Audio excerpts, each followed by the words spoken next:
Hi everyone, welcome back to Dad Spinning Politics. This is our, what is it, 39th or 40th episode? 39. 39th episode. Remarkable stuff. If you've been here from the beginning, thank you for sticking with us. If you're just listening for the first time, my name's Frederica. This is Mark Phibbs. Here's my dad. You can probably tell based on the fact we have the same last name. And we're just going to talk a little bit about politics and our experience of it today. So we're going to start with everything that's happening in Indonesia right now, and all the protests that have been going on, civil unrest. Then we're going to talk a bit about the anti-immigration protests that happened in Australia in the past few days and talk about all the effects of that, really, and all that stuff. So let's get into it. Do you want to start off with Indonesia? Sure. So Indonesia, our nearest neighbor, huge country, the largest Muslim country in the world. There was a motorcyclist who was killed in an accident just recently, and that has caused a wave of demonstrations and protests and burnings in many cities around Indonesia. So it's not just the fact that it was seen that the police didn't deal with this correctly and this is an unjustified death through corruption, etc. There's a lot of unrest in Indonesia. A lot of the people feel like they haven't got the benefits of the economic miracle that has been Indonesia over the last number of years. And this is a flashpoint for it, the death of this cyclist. So it'll be fascinating to see whether this unrest continues to grow, or whether the government is able to curtail. I do have to stop you right there because that wasn't actually the reason for the protests in the first place. The reason for the protests was that there's just like a public announcement, or there was leaked to the public that the lawmakers are receiving an additional allowance on top of their salaries for housing, which is 3,075 like US dollars, which is 10 times the minimum wage in Indonesia. So like you were saying, it's on top of growing unrest in the fact that people are not getting involved in the economic revolution, you could say. But that was the initial pressure point, finding out that information. That's what started the protest.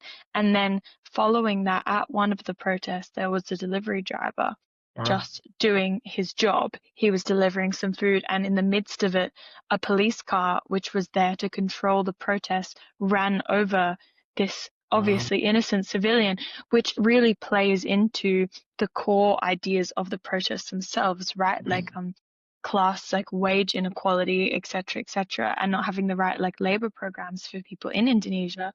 When there's protests going on about the minimum wage itself, and someone who is obviously like probably not earning great amounts of money, being an Uber delivery driver, as we've seen in Australia and across the world, and not having great labor benefits, etc. It's almost poetic in a horrific kind of way, I would say. I'm not sure if you would agree with that. Well, I know I do agree, Freddie, and thank you for the extra detail. It's fantastic. Mm. You know, you think about gig economy workers being the lowliest paid in Australia. You can imagine what it's like in Indonesia, right? And so you're right. It's a classic example of this whole issue in Indonesia. Now, the interesting thing will be under former Indonesian governments, they cracked down on unrest with military and all sorts of things. So, and the government is not too old. This government in Indonesia has only been in place for, I think, 10 months or so. Seem to be very liberally minded and want to bring Indonesia forward into the next century as a modern, dynamic country. So it'd be fascinating to see how they handle this, because this will be a real test of the government's morals and their real ability to run the right strategy. Yeah, definitely. And I mean, it's quite an interesting situation, right? Because I know Indonesia is technically the third biggest democracy in the world, right? As you said before, about 200 million people, has a massive population. And the fact that it is democratic is, a huge win when you think about it in that way, when we're declining democracies across the world. But what does that mean in this situation? Currently, the leader is a retired general. His name is Prabowo. I don't know if Why that's not? definitely not the right pronunciation at all. But what does that mean that he was a general in the army? What does it mean, his reaction to everything happening now? I know that he's condemned the police killing this innocent delivery driver, as of course He has to be, but there's something going on behind the scenes where these lawmakers are making ridiculous amounts of money on top of the money they're already making. So it really calls into question there's elements of corruption there or what else is happening. And he cancelled a really important trip to China, I believe. That was Right. in commemoration. So cancelling that, talking about the UN General Assembly meeting, potentially going to that instead. A lot of stuff is happening. And look, this is just a big reputational scandal for him and for the new government. Just an aside, that China meeting was Xi Jinping was hosting, and Putin was there, the head of India, and so Xi Jinping continues his push to become the leader of the world, given Mm. issues with Trump in the US. So it's a real miss for Indonesia not to be there, but understandably, when he's dealing with this local crisis. I also think, unfortunately, I will stop you quickly. I think that there's potentially two meetings, and that maybe he was meant to go to that one and the other one, and he cancelled both of them, just so you know, because he's not technically part of the Shanghai. There's like the Shanghai Cooperation Hmm? Group or something, which was headed by China, and that does not include Indonesia as far as I'm Right. concerned. So I think that the meeting was just between Indonesia, India and China. But you're right, you're right. This is another sign that Xi Jinping is, moving up in the world, and that if India and China are prepared to stand against the US together and support each other in the state of the world right now, and Indonesia's not making the most of their relationship with China, then that's probably a bad thing. Agreed, agreed. And Yeah. the Indonesia situation has real implications for Australia. And a big thank you, shout out to Howard Digby, who's one of our listeners. He suggested we should look at Indonesia, and he was telling me that he met Wayne Swan, the former minister in a former Labor government some time ago, and asked the question, which country is he most concerned about this diplomatically and put the major focus on?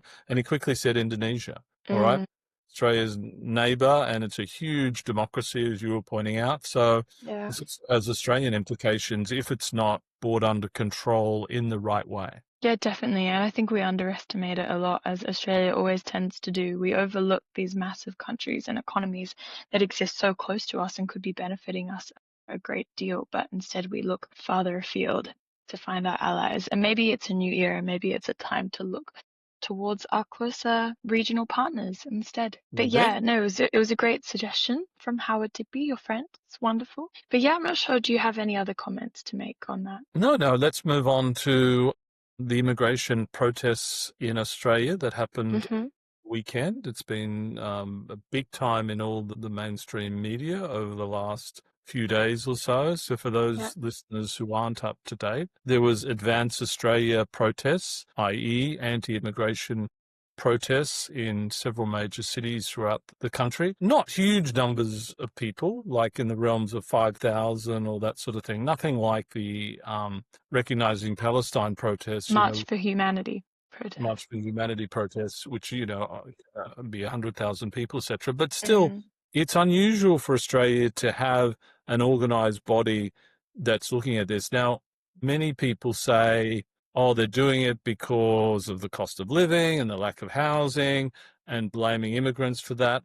I don't buy that, but we can have a discussion around that. Yeah, definitely. That's a good point. And I think I'll just say before we dive into the reasons and the effects of such a protest, that there are some interesting correlations that have been pointed out by people, right? The fact that the March for Humanity protest that you got to attend only a few weeks ago was so incredibly massive and a statement to all of Australia for what we represent.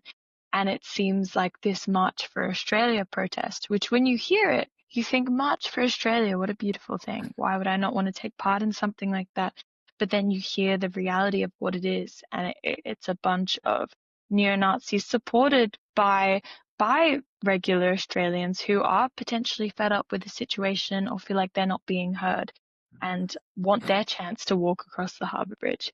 I even heard this ridiculous thing that Barnaby Joyce was saying. I mean, shock horror, Barnaby Joyce was saying something ridiculous, but he was saying that in the March for Humanity protests that you participated in, he said that everyone was walking across the bridge waving ISIS and Taliban banners. And he said that why not have a march where you can walk across like waving the Australian flag. It was something like that. But just like how shockingly ignorant he is to not understand what the March for Humanity was about. And it wasn't simply complaining about something. It wasn't pro-Hamas individuals. It was just pro-humanity. That's why it was called that. And then this is simply just a few people who are fed up, obviously have too much time on their hands if they can take a full day off work and walk across the harbour bridge rallying for But whatever it is. it'd be Sunday, so people weren't working, right? Oh, that's true. Well, that's true. But some people are working on Sundays. Really, I wouldn't count it as people are following the neo-Nazis. The neo-Nazis turned up. I mean, you've got to give people credit. Some people might have gone there because the narrative is we've got all this inflation, we've got all this pressure on housing, we've got all this pressure on jobs, etc., because we have too many immigrants. That's their narrative, okay? Now, nothing could be further from the truth, in fact. We have very low unemployment in this country, Hmm. even with the immigration we've had. Immigration economically drives more economic growth, therefore creates more jobs, right? You still have the housing issue, but the housing issue, if we had no immigration, would still be an issue. Mm. Because there's fundamental challenges with the economy in terms of providing more supply. And we can get into that. That's all about the tax policy and the cost of building and too much regulation, and that whole thing needs to be deregulated. And, inflation's too high. Inflation's coming down. So you see, what I find frustrating is these protests come from a point of view of people being uninformed about the real situation, and they use immigration as the silver bullet to say, oh, too much immigration's causing all this. If we stop that, everything would be great. Yeah, of course. Sorry, I wasn't sure that you'd finished your spiel.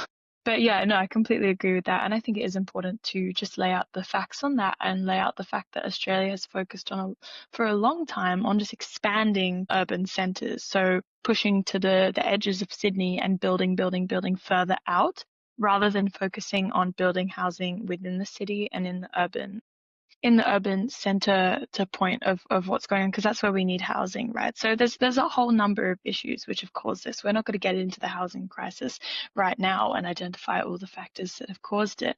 But yeah, obviously there's a certain irony in an anti-immigration march being completely walked by people who are part of white Australia, who obviously immigrated to Australia at some point or other. That it's a bit ironic, you have Now, to say. the funny moment of this was that you shared with me, Freddie, that after the protest, quite a few protesters or one group went for yum cha lunch after the protest, which I Mm. hilarious, right? Here's you protesting against this multicultural society that is Australia, and then you're having a yum cha lunch. I mean, this is just ironic. I mean, people should be just having meat and two veg if they don't want any immigration in this country. I mean, but that's not even that. I agree with you, but it's a picture of immigration in the way that still white Australians sitting in a yum cha restaurant, everyone there is an immigrant. The white Australians are immigrants. I Mm-hmm. think this, like, we need to keep repeating this to people because apparently it doesn't get stuck in their brains. Who are they to say that they can control who is immigrating into their But I country do. or other? But Freddie, I do think the government needs to take this seriously because a bit like the Make America Great Again, clearly there's a group of people in this country feeling disaffected and not sharing in the benefits, economic benefits. And I think this is how it expresses itself. So for me, there does need to be reform of housing policy and tax policy to help Yeah. younger generations. That's what we discussed after the productivity summit. I actually think both leaders of both parties need to come out and say, we've reduced immigration, but a level of immigration is still really important and good for the economy. So, that's really important that people know that and tell the economic argument. Yes, so that'll be interesting how the politicians communicate this to the populace and the benefits of immigration because, Labor has really matched somewhat what the coalition was doing in reducing immigration because of the political Mm. issues with this. So they've sort of reduced the level of immigration as it is. And it'll be interesting how they react to this whole scenario. Yeah, definitely. And I mean, it's unfortunate, obviously, that we have this housing issue and Labour needs to get its act together because otherwise it's a perfect opportunity for these far right groups to use housing as an excuse for their racism, right? But if you fix the problem, what are they going to be rallying about at their protest? If they're happy and their cost of living isn't rising too badly, then they wouldn't be there blaming immigrants for all the issues that they're having. And to Barnaby's point that he made, that you were just talking about Barnaby, the problem with the people using the Australian flag since the Cronulla riots, however long they were ago, 20 years ago, the use of Australian flag in protest has become somewhat of a racist symbol, which is tragic, right? Because our flags become somewhat related to that. Now, people don't often discuss that, but that's an issue depending on how it's used. And people shroud themselves in the nationality of the Australian flag Mm. and to really cover up themselves being racist and say it's in the national interest. I mean, you're opening a whole can of worms here, though, because then we get into sovereignty and then we get into the notion of Australia becoming a republic as well. Because I mean, I don't personally believe that the Australian flag that we have is representative of Australia as a country. And I think that as I've been growing up, whenever I've seen it used is on days like Australia Day, when there's a bunch of, I have experienced in my circle a bunch of privileged young people who don't understand the experience of Indigenous Australians or even just normal immigrants in the country going around having a ball, wearing the flag, but not understanding the importance of Invasion Day or what it means for Australia as a country. So look, I know that you're saying that it's turning the Australian flag into something uglier than it is, but I already think it represents an ugly reality of Australian life. I think only in a small minority of the country, to your point. I don't think majority of people feel that way about it. I get that minority does, but not. I'm saying that's what it is. I'm saying that like it does represent the fact that No, I we are get part of that. the I get that. Commonwealth. The majority of the population is not that concerned about that. No, I understand that, but I'm just saying that's what it is. Yeah, yeah. In your opinion. Yeah, in my opinion, in my educated opinion, I could disagree with half of the things you say on here and say that like only a few people believe that if I wanted to. Anyway, it'll be interesting how the media plays this out over the coming days, and hopefully Mm, it settles down. I think Susan Ley was criticizing the whole thing, which is really good, the head of the opposition, right? And again, Pauline Hanson has her day in the sun because she can relate to that. I don't know what percentage of the population is, 5 or 10%. But I think majority of Australians are generally in favour of immigration, so long as the government does this job properly in terms of housing mm, policy and tax policy, etc., etc., and to reduce the numbers. You know, now you see the impact of that. The universities are sacking lecturers like crazy, including yours at ANU, because they're trying to reduce the deficits they have because they have far mm, less international students. So that's very damaging to Australia. And part of that is because we had, joke of course, some courses were jokes that people were coming here to do, and it was somewhat corrupt. The courses need to be valuable, proper university courses. There was all sorts of education suppliers, and the government's cracking down on that.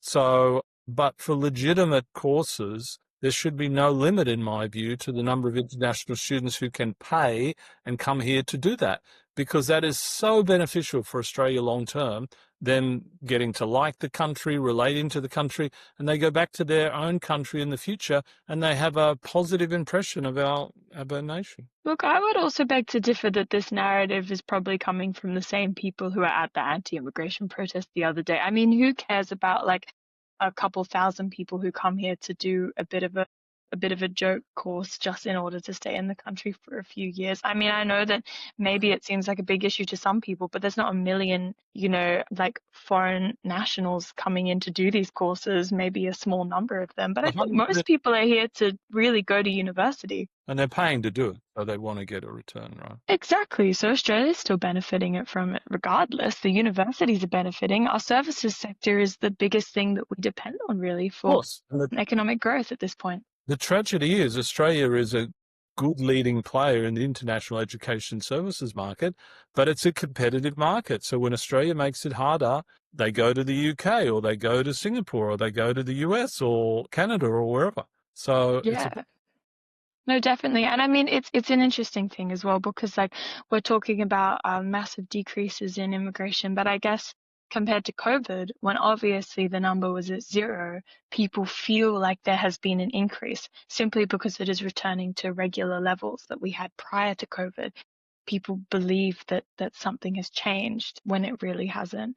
Yep. It's just gone back to, because I think that the numbers for last year was, I have a number here, overseas migration, which is the number that you talk about when you're talking about foreign students, etc., and migrant workers, was 340,000 individuals in the last calendar year. So it's not in the millions. It's rather small when you think about it. There was previous predictions that Australian population be at 50 million by 2050, but it doesn't seem like it's going to hit that at this point. So it's just about the reality of the numbers and the growth and how it's really affecting our productivity and maybe let's turn back to productivity. Well, Freddie, lovely chatting with you. Hopefully you enjoyed this episode, listeners, and we'll see you next week for Dad's Planning Politics. Sounds great.